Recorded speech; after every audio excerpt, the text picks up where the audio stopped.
Start करते हैं। देखिए बिहार पुलिस का प्रीवियस सर क्वेश्चन है, एक सेट नंबर 22 है। इसके पहले हम लोग ना 21 सेट तक पढ़ चुके हैं, 21 सेट नंबर तक। ये सेट नंबर 22 है। बिहार पुलिस का एग्जाम हुआ था वनपाल परीक्षा 20/12/2020 का एग्जाम हुआ था। बताइएगा, ये बिहार पुलिस का प्रीवियस सर क्वेश्चन है। बताइए क्वेश्चन नंबर 1 है, कह रहा है कि संसदीय शासन का मूल सिद्धांत क्या है? बताइए, आंसर दीजिए सभी लोग। हाँ, संसदीय शासन का मूल सिद्धांत क्या है? सामूहिक उत्तरदायित्व है। क्या है? सामूहिक उत्तरदायित्व। बताइए कि वर्ष 2011 की जनगणना के अनुसार भारत का दूसरा सर्वाधिक जनसंख्या वाला शहर कौन सा है? तो क्या होगा? दिल्ली है। क्या है? दिल्ली है। नेक्स्ट है, भारतीय संविधान में वर्णित संपत्ति का अधिकार क्या है? बताइए। कानूनी अधिकार है ना? क्या है? कानूनी अधिकार है। भारतीय संविधान में वर्णित संपत्ति का अधिकार क्या है? तो कानूनी अधिकार है। बताइएगा। नेक्स्ट, अटल पेंशन योजना। अटल पेंशन योजना किसकी भलाई के लिए केंद्रीय सरकार के द्वारा प्रारंभ की गई थी?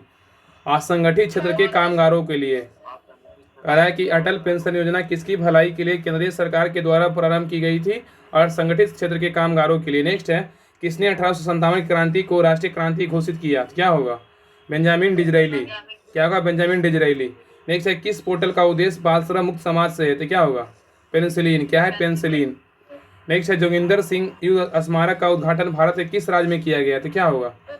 अरुणाचल प्रदेश। क्या है? अरुणाचल प्रदेश। कह रहा है जोगिंदर सिंह युद्ध स्मारक का उद्घाटन भारत के किस राज्य में किया गया है? तो अरुणाचल प्रदेश। बताइएगा। नेक्स्ट कह रहा है कि कैलिफोर्निया उत्तरी अमेरिका किस तट की ओर स्थित है? क्या होगा? पश्चिमी तट। क्या है? पश्चिमी तट। कैलिफोर्निया उत्तरी अमेरिका के किस तट पर ओर स्थित है? पश्चिमी तट। नेक्स्ट है, महात्मा बुद्ध द्वारा अपना प्रथम प्रवचन किस धर्मचक्र प्रवर्तन धर्मचक्र प्रवर्तन कहा जाता है? कहाँ दिया गया? बताइए।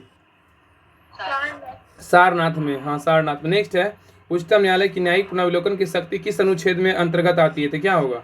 अनुच्छेद 137 है। कह रहा है कि उच्चतम न्यायालय की न्यायिक पुनर्विलोकन की शक्ति किस अनुच्छेद के अंतर्गत आती है? तो अनुच्छेद 137। कह रहा है नेक्स्ट कि भारतीय स्वतंत्रता आंदोलन 1942 में गांधी जी द्वारा कौन सा आंदोलन चलाया गया था? तो क्या होगा? भारत छोड़ो आंदोलन। कह रहा है कि भारतीय स्वतंत्रता आंदोलन 1942 में गांधी जी द्वारा कौन सा आंदोलन चलाया गया था? भारत छोड़ो आंदोलन। नेक्स्ट है कि बिहार की किस भाषा को संवैधानिक दर्जा प्राप्त है? तो क्या होगा? मैथिली का। क्या है? मैथिली का। जब श्वेत प्रकाश एक प्रिज्म से गुजरता है तो वह कितने रंगों की प्रकाश में विभाजित हो जाती है? तो क्या होगा? 7 रंग। क्या होगा? 7 रंग। नेक्स्ट है, संलग्न की गुप्त ऊष्मा क्या होती है? बताइए। क्या होगा? ठोस द्रव अथवा परिवर्तन के लिए मुक्त गुप्त ऊष्मा। कह रहा है कि संलग्न की गुप्त ऊष्मा क्या है? तो ठोस द्रव अथवा परिवर्तन के लिए गुप्त ऊष्मा। नेक्स्ट पे आइए, बताइएगा। नेक्स्ट क्वेश्चन है, कह रहा है कि विद्युत शक्ति का मात्रक क्या है? तो क्या होगा? वाट है। क्या है? वाट है।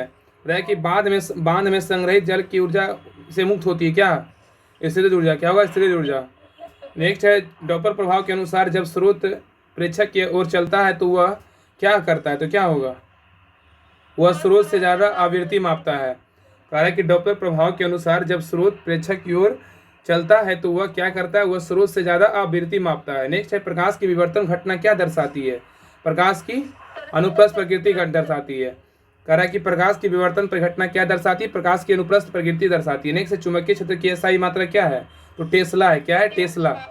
नेक्स्ट है, कौन सा बहुलक गर्म करने पे मृदु नहीं होता? तो क्या होगा? बाइकेलाइट। क्या है? बाइकेलाइट। CH3CONH2 किसका उदाहरण है? एमाइड का है। किसका? एमाइड का उदाहरण है।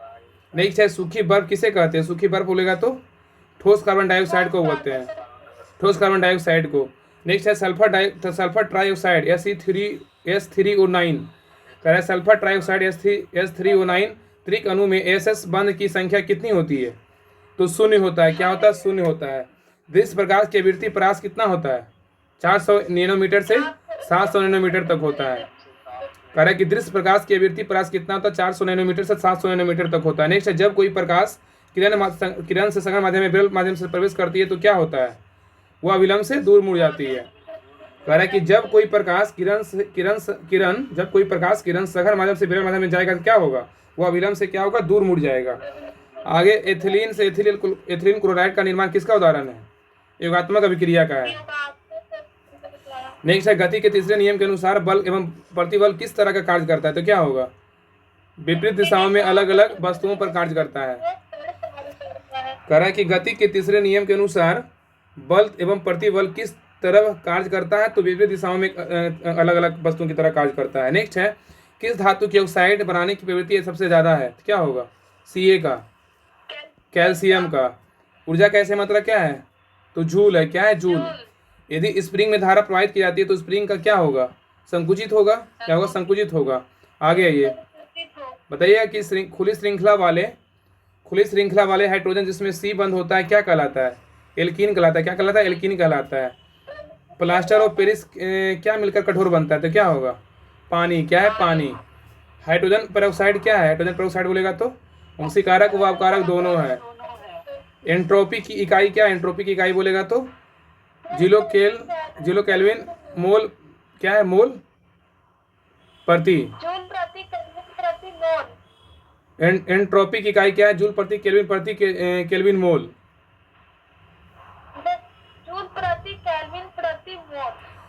एंट्रोपी की इकाई क्या है? जूल प्रति केल्विन प्रति मोल। एंट्रोपी की इकाई क्या है? जूल प्रति केल्विन प्रति मोल। नेक्स्ट है CaH2 में हाइड्रोजन बंध की ऑक्सीकरण अवस्था क्या होती है? एक होता है। क्या होता है? एक होता है।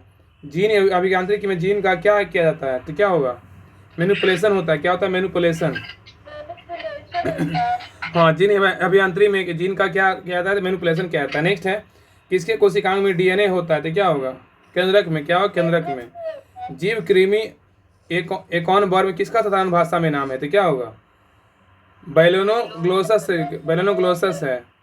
नेक्स्ट है ग्रेगर जॉन मेंडल ने किस कार्य के लिए वासी के नियम प्रतिपादित किए थे? क्या होगा? मटर के पौधे। चिरोप्टेरिफिली चिरेप्टोफिली में फलों का परागण किसके द्वारा किया जाता है? चमगादड़ के द्वारा। प्राकृतिक चयन का सिद्धांत किसके द्वारा दिया गया है? Charles Darwin. क्या है? Charles Darwin. प्रत्येक वृक्क में कौन से अनेक निषेचन एकक उपस्थित होते हैं? वृकाणु। क्या है? वृकाणु। नेक्स्ट है किस कोशिकांग को कोशिका की आत्महत्या की थैली के नाम से जाना जाता है? क्या होगा? लाइसोसोम। क्या है? लाइसोसोम। किस कोशिकांग के कोशिका की आत्मघाती थैली कहा जाता है? लाइसोसोम। जब न्यूक्लिक अम्ल एंजाइम की तरह व्यवहार करते हैं तो वे क्या कहलाते हैं? राइबोजाइम्स कहलाते हैं। क्या कहलाते हैं? राइबोजाइम्स। एक मानव युग्मक कैसा होता है? द्विगुणित होता है। क्या होता है? द्विगुणित होता है। कार्पोरा क्वाड्रिजेमिना किसमें होता है? मस्तिष्क में होता है। पत्तियों के रंध्र द्वारा जल की क्षति क्या कहलाती है? बाष्पोत्सर्जन कहलाता है। कौन जो है ना कौन कौन प्रमुख ग्रीन हाउस गैस बताइए क्या होगा? कार्बन डाइऑक्साइड और मीथेन है। कह रहा है कौन कौन प्रमुख ग्रीन हाउस गैस है? कार्बन डाइऑक्साइड और मीथेन है। ओरल पोलियो वैक्सीन OPV किस वैज्ञानिक ने खोज की थी? Albert Bushmen. उत्तक संवर्धन में किसको बीटरूट में उगाकर विषाणु मुक्त पादप तैयार करते हैं तो क्या होगा? विभाज्य उत्तक। कह रहा है उत्तक संवर्धन में किसको बीटरूट में उगाकर विषाणु मुक्त पादप तैयार करते हैं? विभाज्य उत्तक। कौन सा जीव समूह भूमि की उर्वरता शक्ति बढ़ाने में सहायक होता है? साइनोबैक्टीरिया। कौन सा जीव समूह भूमि की उर्वरता बढ़ाने में सहायक होता है? साइनोबैक्टीरिया। नेक्स्ट है पौधों में द्वितीयक वृद्धि के लिए उत्तरदायी उत्तक क्या है? एथा है। एथा। पौधे में द्वितीयक वृद्धि के लिए उत्तरदायी उत्तक क्या है? एथा। कौन सा कार्बोहाइड्रेट जंतुओं में ऊर्जा का भंडार माना जाता है? ग्लाइकोजन। कौन सा कार्बोहाइड्रेट जंतुओं में ऊर्जा का भंडार माना जाता है? ग्लाइकोजन। ये सेट नंबर था 22। सेट नंबर 22 कंप्लीट हो गया। आगे सेट नंबर 23 कल देखेंगे। रहने दीजिए आज के लिए यहीं तक। बाकी पिछला सेट है ना, बाकी सारा रिवीजन करते रहिए, बहुत फायदा करेगा। 10-10 मिनट का क्लास रहता ही है। 21 सेट मतलब 21 सेट उसको गुना कीजिएगा 100 से, कितना होता है? 21 उम्र हमारी 100 से कम ही रहेगा। 80 भी क्वेश्चन रहेगा तो कितना होता है? बहुत सारा क्वेश्चन है, इसलिए ना सभी क्वेश्चन को रिवीजन किया कीजिए।